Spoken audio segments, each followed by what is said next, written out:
Hello students, how are you all? I hope you all are fine.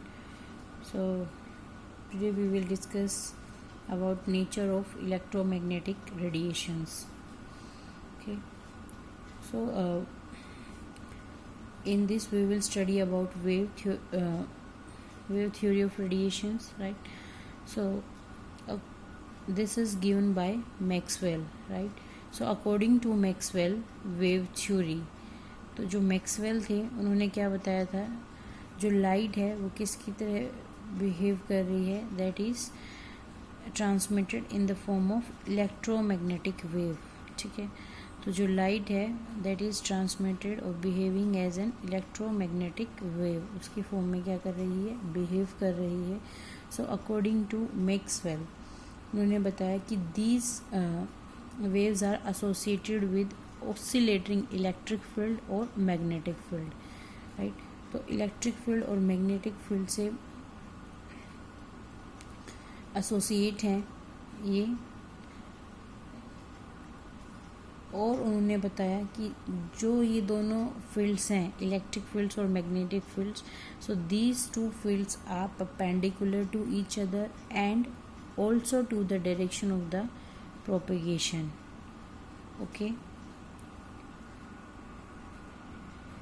सो जो भी उन्होंने बातें बताई उसके लिए कुछ पैरामीटर्स की ज़रूरत है. Firstly we will understand those parameters and after that we will move. So parameter to characterise different types of electromagnetic wave. जो electromagnetic waves are of different types, right, such as X rays, visible rays और radio waves etcetera.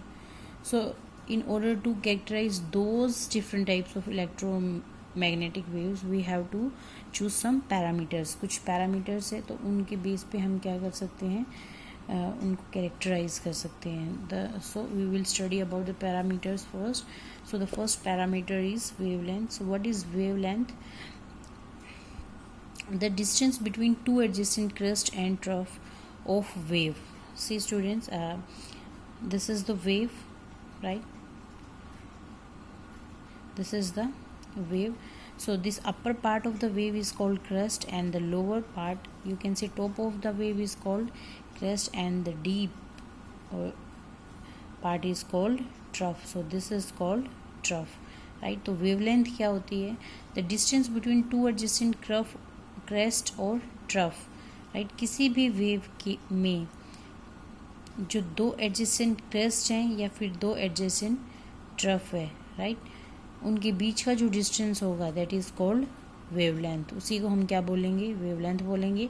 और जो wavelength है हम उसको कौन से symbol से डिनोट करते हैं, it is denoted by the symbol that is lambda and it is measured in angstrom और nanometres. I hope this is clear, right. तो टू एडजेसेंट क्रस्ट और टू एडजेसेंट ट्रफ के बीच का जो डिस्टेंस होगा हम उसको क्या बोलेंगे, वेवलेंथ, राइट. और if we draw the wave like this, अगर हम यहाँ से लेके ये स्टार्ट हो रहे हैं और यहाँ पे हम एंड हो रहे हैं, ठीक है, मीन्स पूरा एक वेव ऊपर कवर, यहाँ से ये पूरा कवर किया क्रस्ट वाला पार्ट और नीचे से यहाँ से कवर किया, दिस इज ट्रफ पार्ट. सो यहाँ से लेके यहाँ तक जब हम अपना एक जो वेव पूरी कंप्लीट हो रही है तो उसको हम यहाँ पे क्या बोल सकते हैं, this is wavelength, right. So wavelength इसको हम एंगस्ट्रॉम में भी मेज़र कर सकते हैं, राइट, और नैनोमीटर्स में. So 1 angstrom is equal to 10⁻⁻10 meters और 1 nanometer is equal to 10⁻⁹ meters. I hope this is clear. Now we will move to our second parameter that is time period. So the time for complete oscillations of wave in a time, right, for the given time, the time taken by the wave to travel a distance equal to 1 wavelength, right. तो जो 1 wavelength को cover करने में जो भी time लगता है that is called time period, right. If c is the speed of the wavelength, अगर c को हम स्पीड मान लेते हैं, c is the speed of light, so speed is equal to distance upon time. तो जो डिस्टेंस है वो किसकी इक्वल था, that is equal to 1 wavelength. So wavelength divided by t, right. अगर स्पीड को हम c के इक्वल मान लेते हैं, सो what we will get c is equal to lambda divided by t. This relation we will get, right? So c is the speed and lambda, this is the wavelength and or the distance you can say, and t is the time here. So I hope this is clear. So next we will move frequency, the third parameter. So what is the frequency? Basically it is defined as the number of waves which pass through a particular point in 1 second, right? तो देखो if we draw a wave like this, ठीक है, अगर मैंने कोई particular point मान लिया, ठीक है, अगर आप यहाँ भी मान सकते हो, कहीं भी एक पॉइंट मान लो आप, जब भी अगर हम उसमें से कैलकुलेट कर रहे हैं मतलब कितनी नंबर ऑफ वेव्स पास कर रही है 1 सेकेंड में, राइट? 1 सेकेंड्स में जब ये wave you know waves will move like this, right, they will move like this. तो जो वेव मूव कर रही हैं, तो अगर हमने कोई भी पॉइंट कंसीडर कर लिया तो उस पॉइंट को 1 सेकेंड में कितनी वेव्स ने क्रॉस किया, राइट? तो the number of waves which pass through a particular point in 1 second, so that is called the frequency, right? So that is called the frequency। और जो frequency हम उसको किससे represent करते हैं, nu, right? You are seeing the letter, it is like v but it is not the v, it is called nu, right? जो इसकी units होती हैं that is cycle per second, or we can say cps or hertz, right? So these are the units to measure frequency। 1 cps is equal to 1 hertz, 1 kilohertz is equal to 10 to power 3 hertz, or 1 megahertz is equal to 10 to power 6 hertz। I hope this is clear। So let us discuss or frequency is equal to speed upon wavelength, or you can say distance, right? So the next parameter is wave number। So what is wave number? So wave number of wavelength per unit length, right? So जो wave number होता है that is reciprocal of wavelength, right? जो wavelength हमने पढ़ा था, wavelength का जो reciprocal होता है वो क्या होता है, wave number होता है, उसको हम न्यू बार से डिनोट कर सकते हैं। and wave number is equal to 1 upon lambda as we discussed।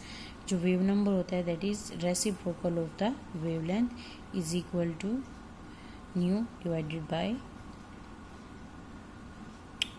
c, that is speed of light, right?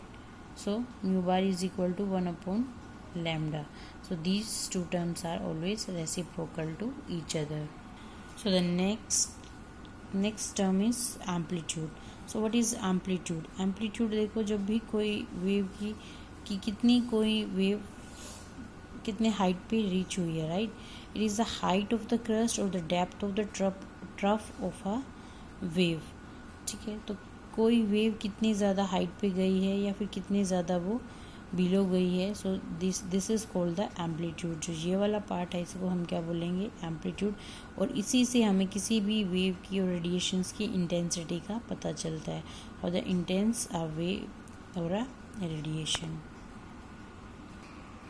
So the next thing is velocity, the distance travelled by a wave in 1 second. 1 second में wave जितना travel करती है उसको हम किससे denote करेंगे, velocity से, velocity of the wave.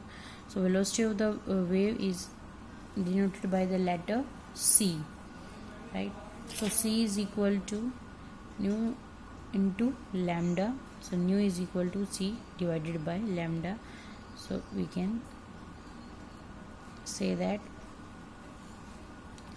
so velocity of all electromagnetic radiation in a space or in vacuum is same, right? तो जो वेलोसिटी होती है जितनी भी इलेक्ट्रोमैग्नेटिक रेडिएशंस हैं उनकी सेम होती है, that is equal to 3 × 10⁸ meter per second. As we discussed about the electromagnetic wave, because of the Maxwell say that light is also a type of wave, right? And it is also known as electromagnetic wave because the wave consisting of oscillating electric or magnetic field. The wave consists of oscillating electric and magnetic field, and these two fields are ये देखो जो electric field है, अगर हम इसको draw करते हैं तो जो इलेक्ट्रिक फील्ड है और ये मैग्नेटिक फील्ड है, राइट। जो वेव का जो वेव मूव कर रहे हैं, right, with respect to electric field or with respect to magnetic field. So see, these are perpendicular to each other. So these are perpendicular to each other, electric or magnetic field. Or what we can say, or these are also perpendicular to the direction of the propagation, right. These are perpendicular to each other or perpendicular to the direction of the propagation where the waves propagate, right. I hope this is clear.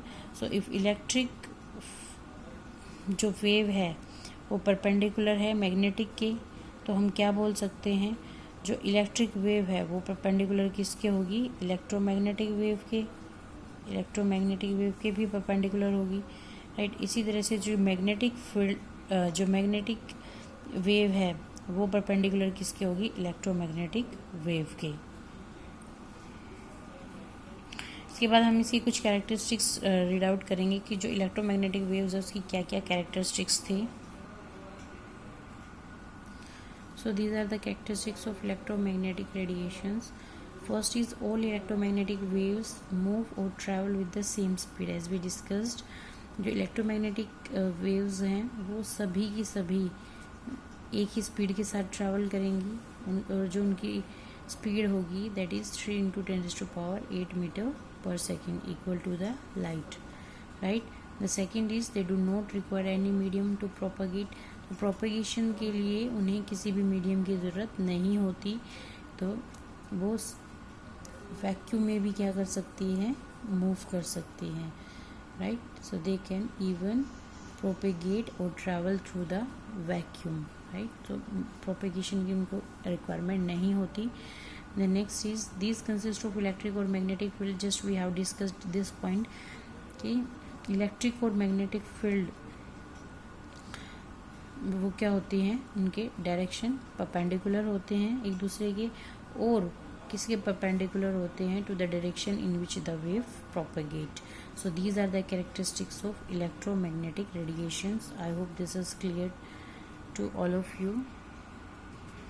So now we will discuss about electromagnetic spectrum. So electromagnetic spectrum क्या होता है, arrangement of all the electromagnetic radiations in the increasing order of their wavelength or decreasing order of their frequencies, right.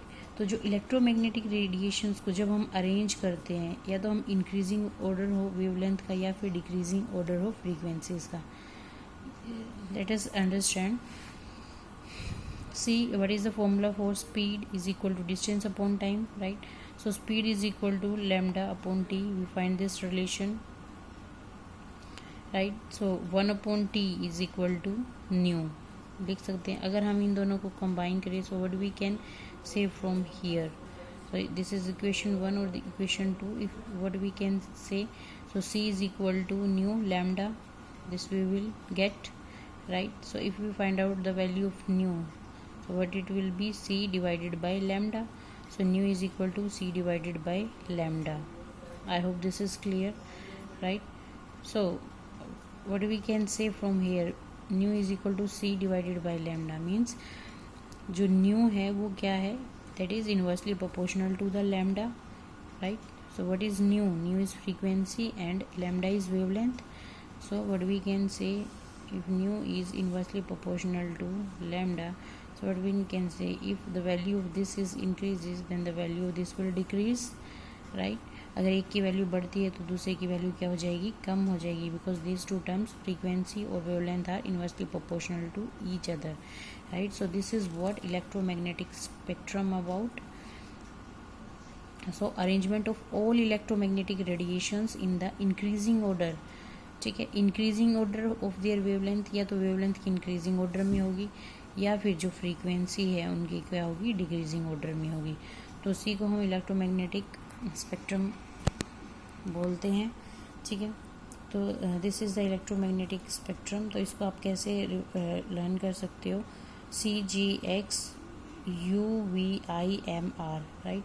C for cosmic, G for gamma rays, X for X-rays, U for ultraviolet rays, V for visible rays, I for infrared rays, और M for microwaves and R for radio waves, right? तो जो इनकी frequencies हैं और ये increasing wavelength के साथ दे रखी हैं, राइट? तो आप इसको सिंपली इसके थ्रू रिवाइज कर सकते हो. आई hope this is clear. So this is all about electromagnetic radiations.